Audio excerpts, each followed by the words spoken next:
শাকিব খানকে পরিমণি জড়িয়ে ধরলেন কেন? হ্যালো গাইস, আশা করছি ভালো আছেন। ভিডিওতে একটি লাইক দিয়ে শুরু করা যাক।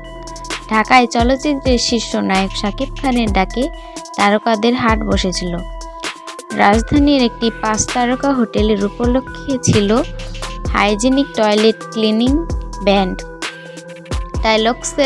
টাইলক্স হাইজিনিক আবাস নামে একটি কোম্পানির উদ্ভাবন সামাজিক যোগাযোগ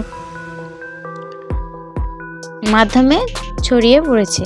তারকাদের মিলন মেলার সেই আয়োজনের বিভিন্ন মুহূর্ত, ছবি ও ভিডিও, যেখানে একটি ক্লিপ দর্শকের বেশি নজরে এসেছে। সেটি হলো মেগাস্টার শাকিব খান ও পরিমণির আলিঙ্গনের মুহূর্ত। রিমাক হারল্যান্ডের পরিচালক হিসেবে দায়িত্ব নেওয়ার পর শাকিব খান তার প্রতিষ্ঠানে বিভিন্ন পণ্যের ব্র্যান্ড অ্যাম্বাসেডর হিসেবে অভিনেত্রী নায়িকাদের যুক্ত করেছেন।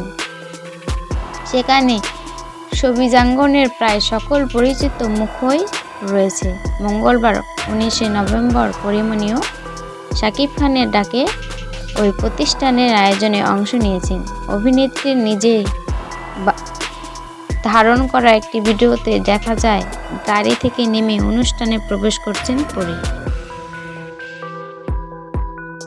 এই সময় শাকিব খানের সঙ্গে দেখা করেন তিনি, একে অপরকে আলিঙ্গন করেন। ঢালিউড সুপারস্টারকে জড়িয়ে ধরার সময় বেশ ইমোশনাল দেখা যায় অভিনেত্রীকে।